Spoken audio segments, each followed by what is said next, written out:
Billy is a terrible, awful, cruel little boy.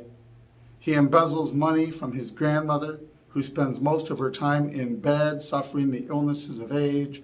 He bosses around grandmother's staff as though they were his personal minions. He has an adult henchman thanks to bribery named Jonathan, some sort of shady hitman, the details of which we don't get a lot. He uses Jonathan to intimidate a girl from his school for beating him in the science fair, coercing her under threat of violence, of murder of her family, to lie and say that she cheated when she beat him so that he would move into the top spot in the competition. Is it any wonder this little boy gets coal in his stocking? Is it any wonder that his henchman rarely has ever gotten anything for Christmas? That's right. These two evil ne'er-do-wells have a target in their sights now, and it's the fat man, Santa Claus. This is Mel Gibson, Marianne Jean-Baptiste, The Fat Man, 2020.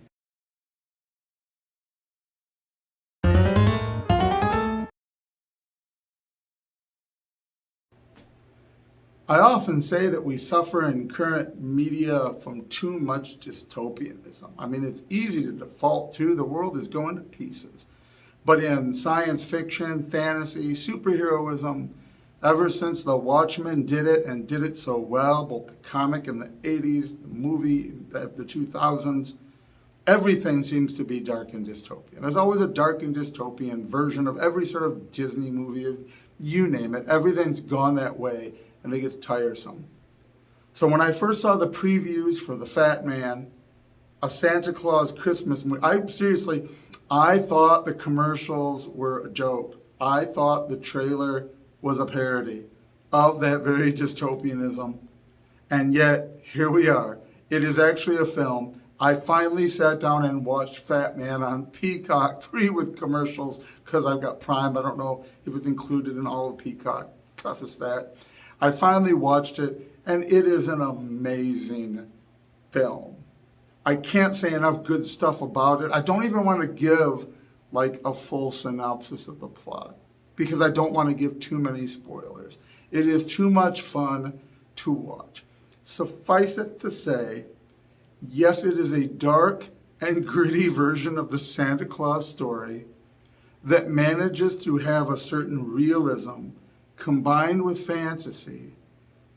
The fantastic things that prolong his life, his elves, his assistance out of desperation for money of the United States military, like all of these on their face. This could have been a really goofy, silly, elf-type movie with these elements, but it's not. And it could have been a Silent Night, Deadly Night slasher movie disguised as a Christmas movie thing, but it's not.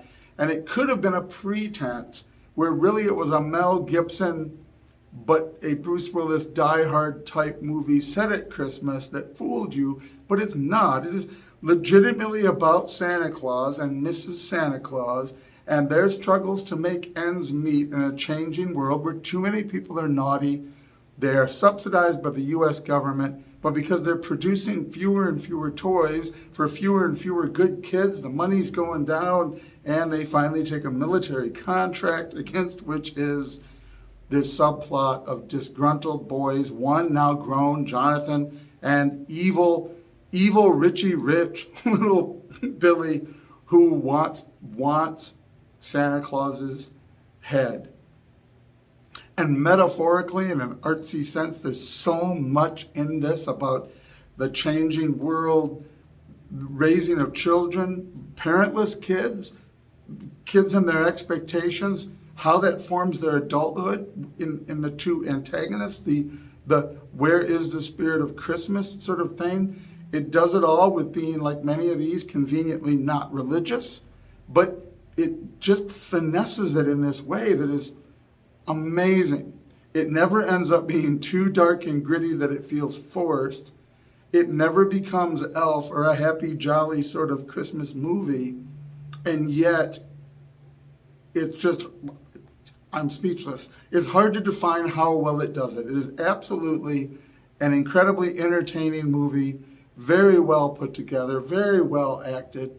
And I appreciate very much Mel Gibson, especially the film is not woke. I mean, people might say there's a couple of things in it that kind of slide by, but they slide by. It's not something that's preached about, yelled about. There's no hand-wringing, screaming at the screen. They're just things the way things are. And that is how we used to make movies, believe it or not. And it was very refreshing to see it, to be able to enjoy it, and to appreciate being surprised, because I turned it on expecting I wouldn't finish it, or that it was going to be really dumb, or it was going to be over the top.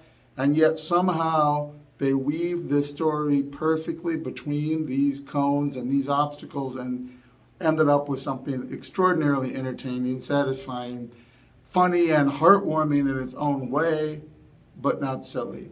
I can't recommend it enough. Check it out. Keep it as a regular holiday film. 2020, Mel Gibson, Marianne Jean-Baptiste, who I love in a lot of different stuff too, The Fatman.